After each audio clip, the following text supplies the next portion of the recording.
Hello, everybody, and welcome again to Nerd of the Third Power, your one-stop shop for all things nerdy and awesome. I'm your host, Master of Ceremonies, Dr. Gonzo. Welcome again to our headline show. This is where we get to talk at length about some stuff that's happened in our respective geek cultures that we don't really get a chance to talk about on the show because of time constraints. So we're going to get to talk at length and snark about some of our favorite news stories over the last few weeks. So with that, take it away, guys. Hello, welcome to the Multiverse Headlines, your weekly dose of comic book news with your host, Multiverse Brian. You see, that's kind of serendipitous right there. So, a major con's coming up this weekend, Emerald City Comic Con, so you know what that means. That's right, it's time for another Image Expo. Image Expo is usually their own sort of smaller con they use to spotlight their new titles coming up later this year or next year. They've got some nice talent lined up this year. Brian Azzarello, Brendan Fletcher, Joe Harris, of course the regulars like Rick Remender, Joe Hickman, newcomers like Karen Berger, who we haven't seen since she left Vertigo. So they have a lot of plethora of new comics and characters and definitely creators coming into it. How many will stay is a better question. What I like about the Image Expo and like what they do, it is that sort of spotlight on these different creators and these different books. Something that could be lost in the shuffle in major cons, Emerald City Comic Con and San Diego Comic Con, when they usually will do their Image Expo. This year, looks like some interesting titles. You can check all the different titles out. I could list them all out and go over different explanations of all of them, but I would be here for probably 20 some odd minutes, and I don't want to take up too much time of everyone else.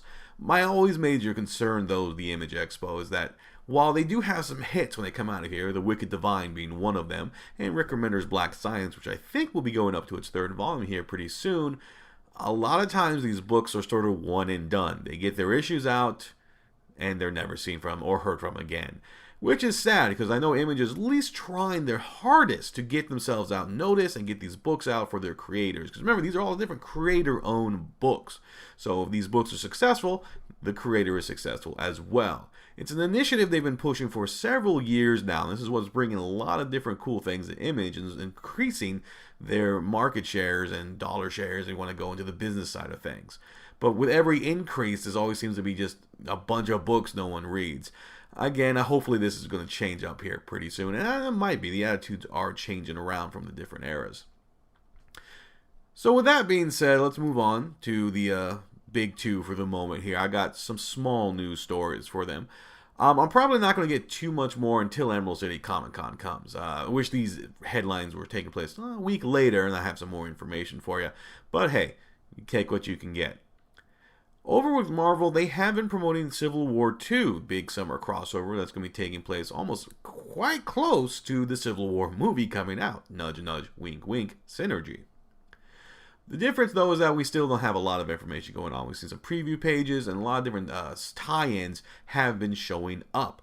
Some of the big sticklers, though, is that some of these tie-ins and some of these issues are kind of up there in price. We're looking close to $3.99, $4.99 for some of these issues, and that is not definitely turning off a few fans, but making them very wary of at least starting or getting some done. But major crossovers usually always sell, so even with that price point, I can guarantee you there's going to be a lot being sold. But on the other side, there's actually a storyline that's being promoted, not stealthily, but sneakily, if we can put it this way. And that's the Spider-Man Dead No More event coming up. All they've really done is been teasing covers for it, and we don't know too much about the story. The first cover was a really big tease showing a lot of different dead characters coming possibly back to life, with Ben, Uncle Ben, in the forefront of it all. And that left a lot of people worried. As more covers started to show up, we began to realize there's something else going on here, and that the main antagonist of this is probably going to be Dr. Octopus, who, if you remember, last was seen in Superior Spider-Man, a series that, well, besides some really good reviews, some fans didn't quite catch on to it or didn't like how the story took place. To see Dr. Octopus again back in the forefront, coming back to life, well, we're not sure about it either. But you never know, it's a new universe, quote unquote. So we'll see what happens and where it goes. Over at DC, the last time I talked about DC was DC Rebirth. At the time I was talking about the series, I didn't have any creators behind them all. Yeah, I knew the titles, but we didn't know who was actually writing or who's actually drawing them. Well, thanks to WonderCon, there was a big announcement about who the creators were. You can go and check out WonderCon, or even the write-up for it, and the solicitations already came out as well. So you'll see those books starting to show back up. And you start to see somehow what they're doing and how they're sort of not necessarily reforming the universe, but definitely trying to bring things in from old 52 and new 52, if you will. One of the big things, though, from what it looks like, though, is that our main Superman character is changing. Which is strange to say that. It looks like the pre-52 Superman is going to be the main Superman of the universe. Again, while we don't know exactly what's going to happen to the new 52 Superman, there's been a lot of hints that they may just be killing the character off completely. Who knows? We'll see when things come about. Other than that, this event will start off in May with the big Rebirth series, and then it's going to start tapering into June and July. Think of this as sort of their version of the big summer blockbuster crossover. Except not really crossing over, they're sort of cleaning house, if you will. Also, with this involved, a lot of people getting new costumes again, and you can take a look at them, see how you like them. I know it's all going to be a personal opinion. So that's it for the major comic paper news. Let's move over into TV. Yeah, I haven't done TV in a while, have I? So, a couple of weeks ago, the Supergirl and Flash series happened. Yes, they had a crossover episode. Now, if you don't understand how big this is, you have to remember that Supergirl and Flash are on two different networks. Usually, when crossover things happen like this, a good example, Sleepy Hollow and Bones, I think late last year, had a crossover episode. Which is not surprising, because they're both on Fox. You can do that. Fox owns both series, moving characters left and right. Easy. Moving characters from CBS and the CW and having them meet, that is a lot harder, and I think whoever is in charge should be, praised. Because this is a risk. For all intents and purposes, having the Flash on the CBS show is sort of a commercial for the CW show. Not a lot of networks would do a commercial for a rival network show. But since all these characters are under the same banner of DC and all put together by the same production company, they're able to sort of, wiggle their way through it. And it was a fantastic episode, up and down. I loved all of it. And if you haven't seen it yet, please check it out. I'm pretty sure it's on CBS.com or on demand or anything like that. But meanwhile, seeing all this happen, guess what? We have another new comic book show coming to TV. And you won't believe where it is, and you won't believe who it is. Oh, look, I'm starting to sound like a clickbait site. Anyway, over at ABC Freeform, that used to be ABC Family, yes, I didn't know they changed their name either, they're going to be getting Cloak and Dagger made over there. A Marvel title that, truth be told, I never thought would actually be coming up to TV, but we live in a brand new age. We're not sure when the pilot will take place. They know they are developing it, but we'll have to keep an eye out to see when it might happen. Also, this is going to be on their ABC Family show, or ABC Freeform now. Cloak and Dagger, while not what I would call an adult series, but they're definitely very mature characters. So I wanted to see if they maybe take a different route with them. Again, we'll have to wait and see when it all comes about. Well, looky here. I've sort of run out of things to talk about. So, hey, hopefully, see you guys next time. I'll have some more information about maybe IDW, maybe Boom, see what they're doing. Check out Emerald City Comic Con, see their news. I'll try to update everyone as much as I can. In the meantime, I'm going to turn things over to my colleagues and their headlines. Take it away, guys.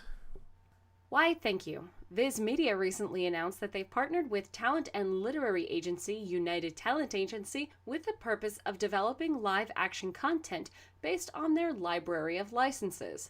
On the partnership, Viz Chief Marketing Officer Brad Woods said, "Bringing the rich stories of manga and anime to life in new ways is an exciting opportunity with tremendous potential. UTA is an innovator that shares our vision, and their proven track record and strong relationships throughout the domestic and international entertainment sectors will be important factors as we move forward." This is an interesting move for Viz. Now, back in 2008, they launched Viz Productions, whose purpose was to license and produce live-action films and TV shows based on anime and manga. Despite having been around now for a few years, Viz Productions has only been part of one major, well-known film, which was Edge of Tomorrow, starring Tom Cruise, and it didn't really do that well in the box office, and they changed the name for the DVD and Blu-ray release. So, yeah, they have worked on other projects, including an award-winning cosplay documentary, but otherwise, I haven't really heard too much about them over the past few years.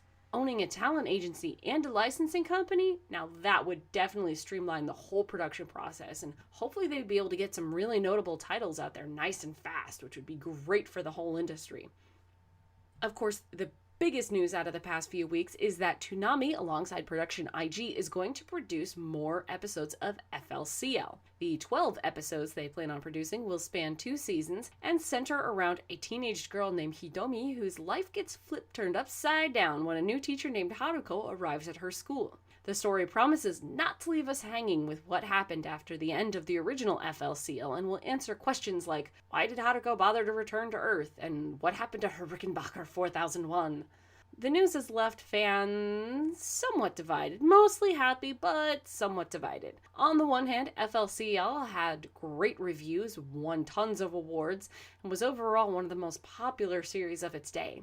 On the other hand, what if they screw up? What if they can't capture that same magic of the original series? What if the new characters aren't likable? What if the animation isn't that great? What if the anime industry and audience tastes have changed so much over the past few years that even a perfect homage just isn't entertaining anymore? It's a scary thought because a bad sequel carries the risk of tainting our view of the original. I guess we'll find out when it gets released, which will be late 2017 or early 2018. Don't know yet. The other big news is that there's going to be a live-action Fullmetal Alchemist film. The major characters have all been cast, and idol/actor Yamada Ryosuke will take the lead as Edward Elric. Unnamed sources have stated that the first half of the film will follow the manga faithfully, and the second half will deviate into an original story. The film will release in Japanese theaters sometime next year.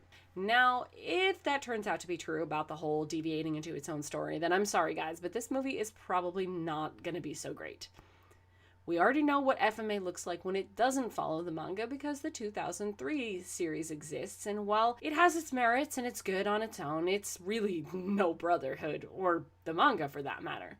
How can you cram half of a 27-volume series into a 2-hour movie? Well, you eliminate half, if not more, of the characters, and then you just change the end to something that might make sense. Japanese live-action films do that a lot, and the changes never seem to go over super well with the audience.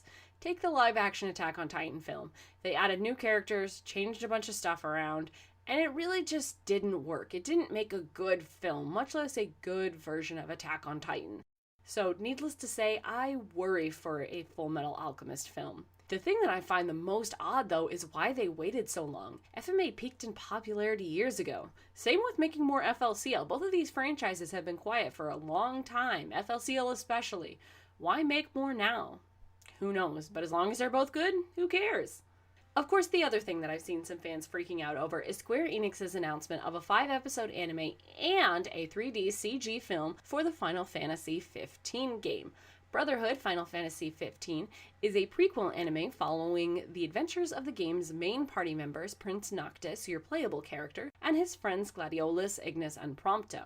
It's already begun streaming on Crunchyroll.com worldwide, except in Japan, China, French-speaking territories, and German-speaking territories, because licenses are weird like that. Or you can just watch the thing on YouTube, if it's in your region. I haven't heard any reviews yet, but it looks pretty good. The animation looks pretty cool. The film, entitled Kingsglaive Final Fantasy XV, takes place during the game and details what happens to the main character's father, King Regis, after Noctis begins his quest.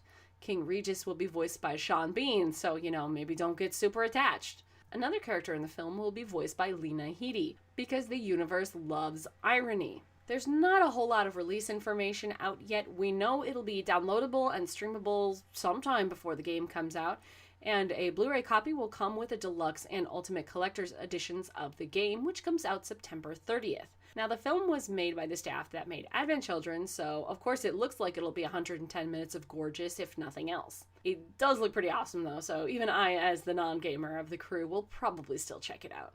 And finally, a quick bit of J-pop news. Momoiro Clover Z, known for their music in Sailor Moon Crystal and Bodacious Space Pirates, announced a 4-performance tour of the US. There aren't dates or venues yet, but we do know they'll be in Hawaii, New York, and LA, presumably sometime later this year or early next year. More information as it becomes available. And that's all I've got going on in the anime and manga world. Over to you, Dr. Gonzo. We open with some sad news today as online geek culture publication The Escapist has said goodbye to a number of staff members. The Escapist parent company Defy Media implemented a number of layoffs last week and closed down its office in Durham, North Carolina. This makes The Escapist the second major gaming publication this year to see some shrinkage, with a shutdown of game trailers earlier this year. While Defy has yet to announce the reason for the layoffs at this time, we at Nerd of the Third would like to wish good luck to all those who've been let go. Keep your chin up, guys. You can bounce back from this. And in lighter news, Street Fighter producer Yoshinori Ono, who is not in any way related to a certain music lady who gives Beatles fans conniptions, has expressed interest in a Marvel vs. Capcom-style fighting game, only this time the collaboration would be with Nintendo. Ono expressed these sentiments in an interview with Street Pass UK earlier this week, no doubt spurred by the success of previous X vs. Capcom fighters and the introduction of Ryu to Super Smash Bros. Late last year. And while the question of who would win in a fight, Akuma or Giga Bowser, is one that has puzzled the philosophers for many centuries, Ono should probably check his enthusiasm, since Nintendo has a history of not attaching their name to a half-finished product. The jokes write themselves, people. Well, April 15th is nearly upon us, but it seems the IRS isn't the only Legion of Hell that we'll be dealing with this tax day, as Bethesda has announced that the beta for the next Doom will be open to all this April 15th through the 17th. It will include all of the same multiplayer content that has been in the closed beta so far, and will be open to players of all platforms planned for the game's release. Bethesda has also announced their DLC plans for the game, with DLC packs in the works to be sold singly for $14.99 apiece, or as an all-in-one season pass for 40 bones. The first of these DLC is due out this summer and will be an expansion to the game's multiplayer. And on April 6, Microsoft released both the cover art and release date for Gears of War 4. The new installment in the cover-based shooter will be released this October 11th, with a multiplayer beta opening April 18th through the 24th. And now a spin through the rumor mill. A series of leaked documents and images have dropped hints that the next game in the God of War series is moving out of Greece and into Norse mythology. The images and documents were broke by Nerd Leaks and includes what appears to be concept art for the game, including what appears to be Yggdrasil, the World Tree. God, I hope I'm pronouncing that right. Which is central to Norse mythology. Now, while I understand why Kratos would kill off the Greek pantheon, I mean, mythology shows the Greek gods were dicks, I'm sort of puzzled as how they plan to set off Kratos' beef with the Norse gods. I mean, seriously, Kratos, what did Odin the Allfather ever do to you? Are you jealous of Thor's luxurious mane of hair? Only time will tell. And finally, the mod community for a game can extend a game's shelf life for years at a time, but this is probably the first time we've seen a modder have to make a game playable first. But that's exactly what happened this week with the release of a mod for Aliens Colonial Marines. Templar GFX's ACM overhaul pretty much rebuilds the game's mechanics from the ground up, rebalancing weapons, fixing graphical bugs, and most importantly, making the titular aliens the fearsome threat they were in the movies. To quote the description on ModDB, experience Aliens Colonial Marines how it should have been when it came out. Heavily balanced and play-tested for the exciting, successful, and most importantly, fun gameplay. The mod can be found on ModDB, and I gotta say, it's quite impressive. I got to try it out earlier this week, and I gotta tell you, it makes me no longer regret buying ACM before Steam's refund policy was implemented. And you know, now that Templar GFX is done finishing up this half-finished game, maybe Sega or Gearbox should consider giving them a job. That is, if Capcom doesn't snatch them up first. I know what you're thinking, and the answer is, I'll stop saying it when it stops being true. And that's all the headlines that we have for this episode. We will see you next week. Thank you as always for tuning in. As always, I'm Dr. Gonzo. Taka, play us out.